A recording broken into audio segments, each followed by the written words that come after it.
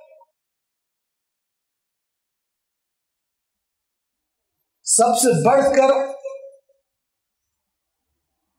اللہ کا بہترین تحفہ قرآن کریم، قرآن کی آیات اس زمانے میں پیش آنے والے واقعات بھی جو لوگ آشنا ہے قرآن سے، ان کے لیے ایسی ہے جیسے آج نازل ہوئی، ان واقعات پر نازل ہوئی، اتنی زندہ ہے۔ اللہ نے قرآن کو کسی ایک قوم یا کسی ایک زمانے کے لیے مخصوص نہیں فرمایا،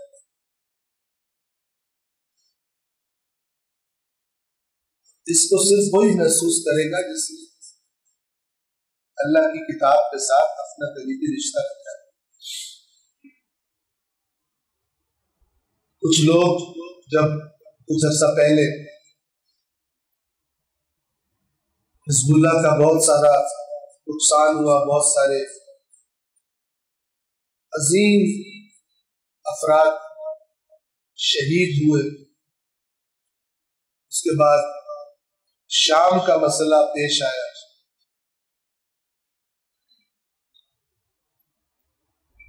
تو کچھ لوگ جو فقط ظاہر دین ہوتے ہیں، ظاہر کو دیکھتے ہیں، وہ بڑے پریشان، بڑے مایوس ہو گئے۔ حالانکہ قرآن کریم کی زبان میں مایوسی کو مومن کا کام ہی نہیں ہے، مایوسی کافر کے، مومن کو کس بات کی مایوسی؟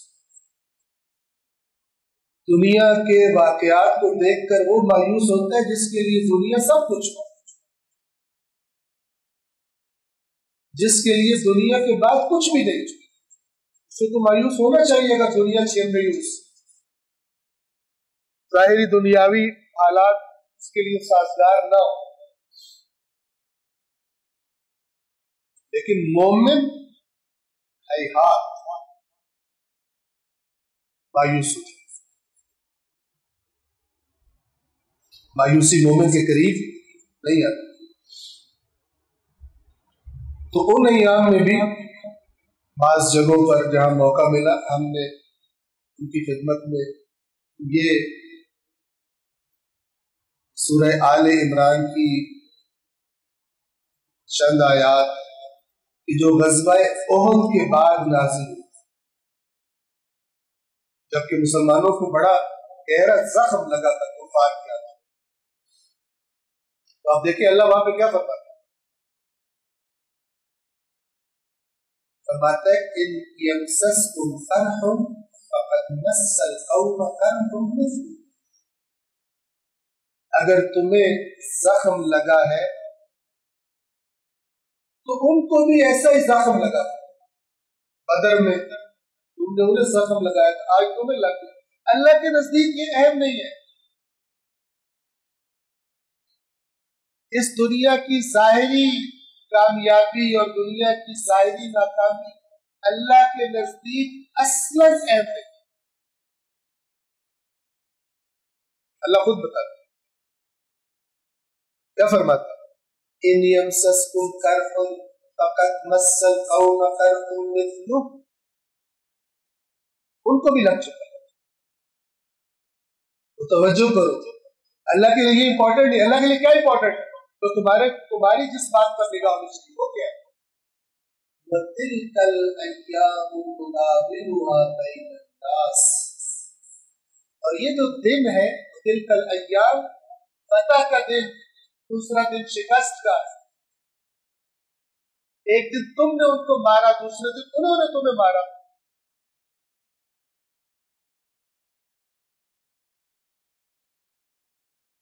قرآن فرماتا ہے فَيَقْتُلُونَ وَيُقْتَلُونَ، جن لوگوں سے اللہ نے ان کی جانیں اور مال ایک مومن کی نگاہ میں کیا چیز ہونی چاہیے؟ آپ توجہ فرمائیں. قتل کر دے جنگ میں کسی کو یا قتل ہو جائے، یہ تو اللہ تعالیٰ فرما رہا ہے وَتِلْكَ الْأَيَّامُ نُدَاوِلُهَا بَيْنَ النَّاسِ.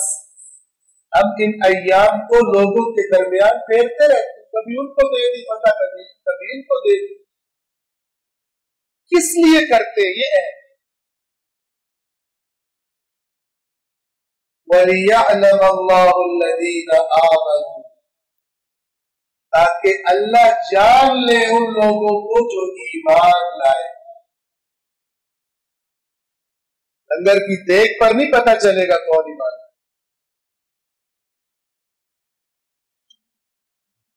نہ ہی زبان سے بلند و باغ دعوے کرنے سے پتہ چلے گا، نہیں پتہ چلے گا، میدان میں پتہ چلے گا. وَتِلْكَ الْأَيَّامُ نُدَاوِلُهَا بَيْنَ النَّاسِ. ہوتا ہے ان ایام کو ہم لوگوں میں پھیرتے رہتے ہیں. وَلِيَعْلَمَ اللَّهُ الَّذِينَ آمَنُوا، اللہ کو کچھ اور پتہ کر، تاکہ اللہ جان لے ان کو جو ایمان لائے. وَيَتَّخِذَ مِنْكُمْ شُهَدَاءَ،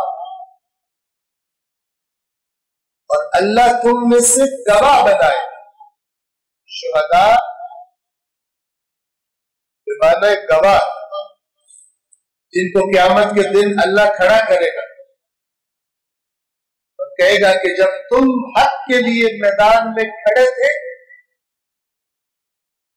تو گواہی دو ان دوسروں نے کیا کیا. تم نے جب اپنی ذمہ داری جو تمہارے ذمہ تھی جب تم وہ ادا کرنے کے لیے میدان میں اترے، یہ باقی لوگ کیا کر رہے ہیں؟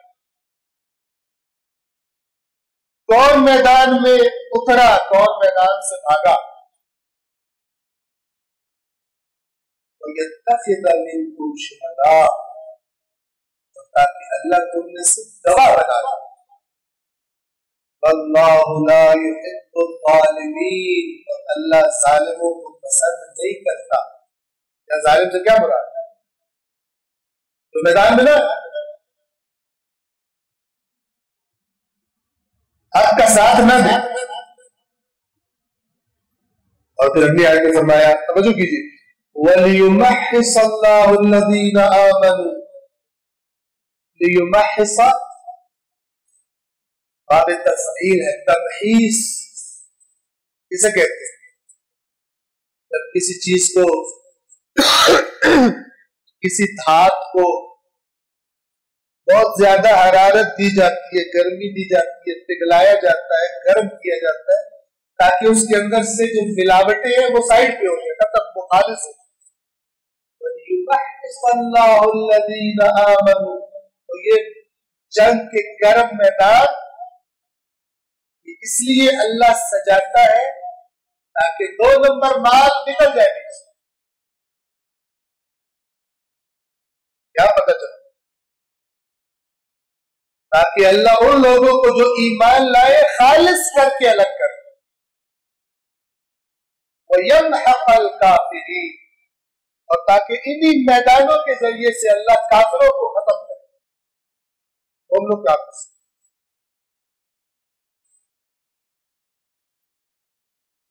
اور جب آپ آسان طریقے سے جنت میں جانے کی روایتیں سنا رہے ہو تو یہ والی آیت بھی یاد رکھیے، جس سے اگلی آیت.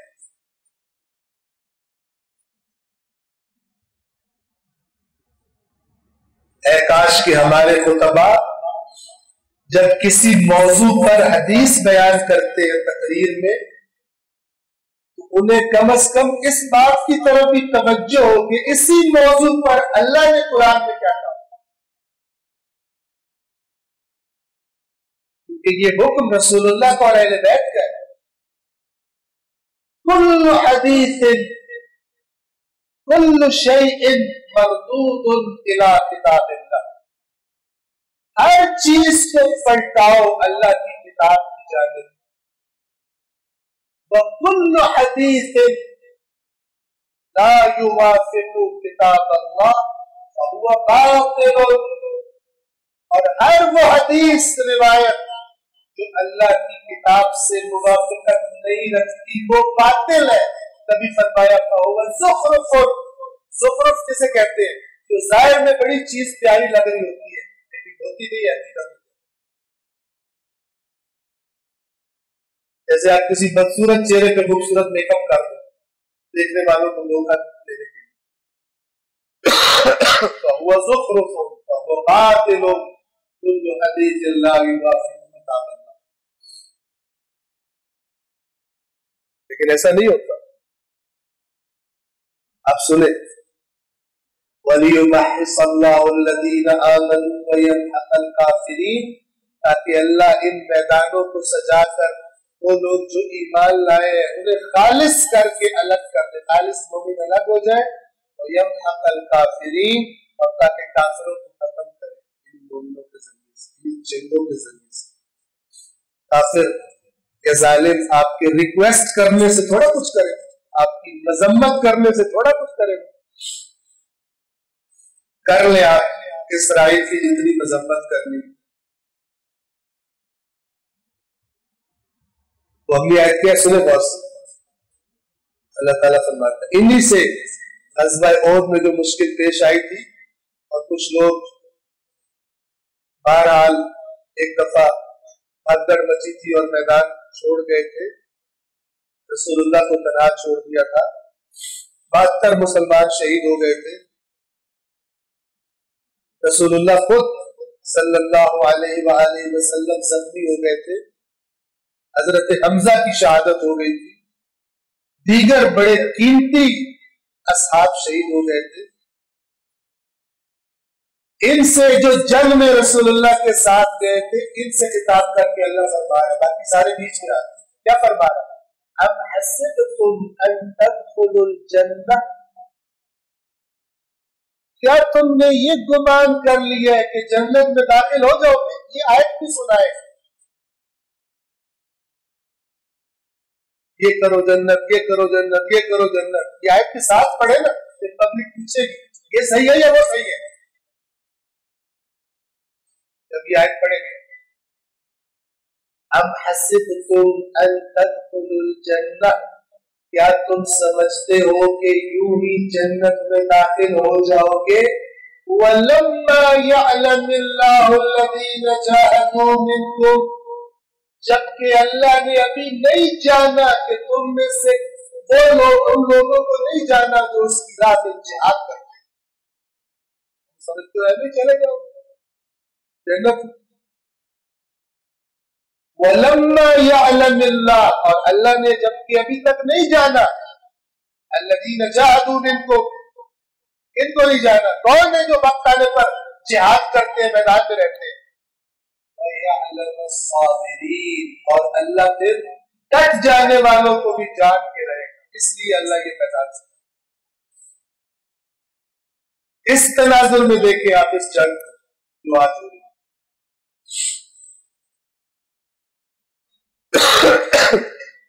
قید نہ کرے تو تباہ امام حسین کو 61 ہجری کے سال کیسے قید کرتے؟ بس آؤ دیکھو امام شہید ہو کے کھڑے اور رو، اپنی جنت لو اور واپس گھر چلے۔ امام کا مقصد، امام کا ہدف کیا تھا، اس کے تقاضے آج تم سے کیا ہے کہ ٹینشن لینے کی ضرورت تمہیں نہیں ہے، تم اللہ کی بڑی فیوریٹ قوم ہو، اللہ نے تمہارے لیے اپنے سنتیں بدل دی ہیں، تمہاری آزمائش نہیں ہونی، باقیوں کی ہونی ہے، تمہارے لیے آیات قرآن کے اندر کی گئی باتیں بدل دی گئی، تم کوئی انوکھے لاڈلے ہو، ایسا نہیں۔